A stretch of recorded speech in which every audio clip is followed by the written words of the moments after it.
Hello అండి, ఇంకా వంటకాడికి అయితే వచ్చేసానండి. 2 బ్లౌజెస్ ఉంటే కట్ చేసేసాను. ఇంక ఇప్పుడైతే వంట చేసేద్దాము అనేసి రైస్ అయితే పెట్టేసాను. అన్నం అయిపోయింది. కందిపప్పు కూడా చేసి పెట్టేసాను. ఇంక తిరగమాత పెట్టాలి. బీన్స్ కాయలు అయితే ఒలిచి పెట్టానండి. ఇంకా ఉడకపెట్టాలన్నమాట. ఇవి ఈరోజు పప్పు బీన్స్ తాలింపు అయితే చేస్తున్నాను. టైం 1 గంట అయిపోతుందిలేండి, లేట్ అయిపోయింది. కొంచెం పని ఉంది అన్నమాట.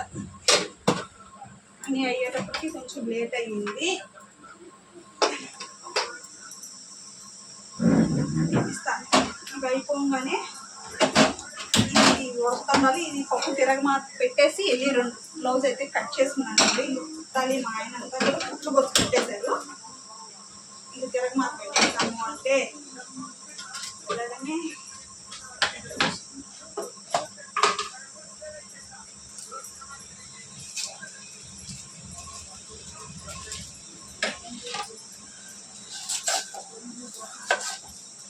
మనం సౌండ్ తగ్గించుకోండి.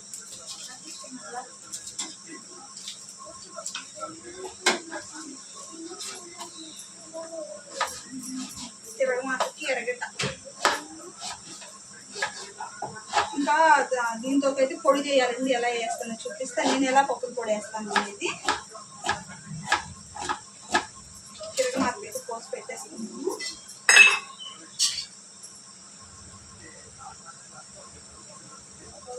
మనం సౌండ్ తగ్గించుకోకుండా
పప్పు అయితే కంప్లీట్ అయిపోయింది.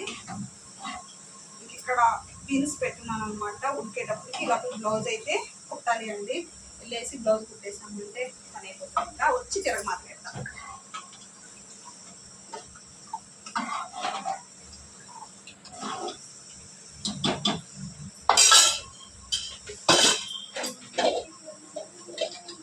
ఇవి లేవన్నమాట. శనగల పొడి అయిపోయింది. తాలింపులోకి చూపిస్తాను చూడండి ఏమేమి వేస్తాను అనేది. నేను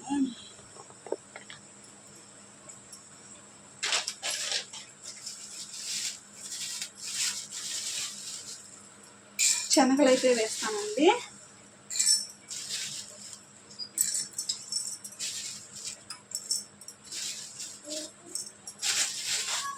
శనగలు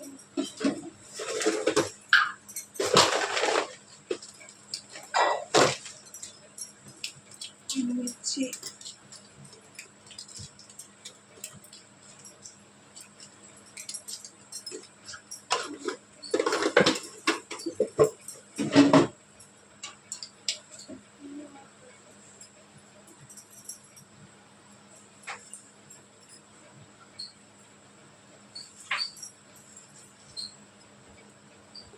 ఇవ్వండి ఈ విధంగా శనగలు, ఎండుమిర్చి, కొంచెం కొబ్బరి, ఎండు కొబ్బరి కూడా వేసుకుంటానండి. బాగుంటుంది పప్పుల పొడిలోకి, అదే తాలింపుల పొడి అనమాట. మనకి ఇంకా కావాలంటే కొంచెం నువ్వులు కూడా వేసుకోవచ్చు, శనగకాయ పప్పులు కూడా వేయించండి. మా ఇంట్లో మా ఆయనకి నచ్చదన్నమాట శనగకాయ పప్పులు, ఇలా వేస్తే తింటారు బాగా శనగల పొడితోనే. ఇంకా పప్పు తిరగమాత అయిపోయింది. ఇంకా బీన్స్ అయితే ఉడుకుతున్నాయి. ఇవి ఉడికేటప్పుడు కాసేపు బ్లౌజ్ అయితే కుట్టేసుకుంటానండి. పప్పు కూడా తిరగమాత అయితే పెట్టేశాను. ఈరోజు పచ్చిమిరపకాయలు వేసి పప్పు అయితే చేశానండి.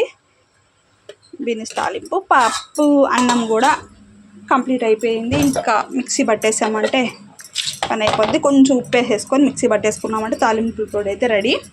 ఓకేనా ఫ్రెండ్స్?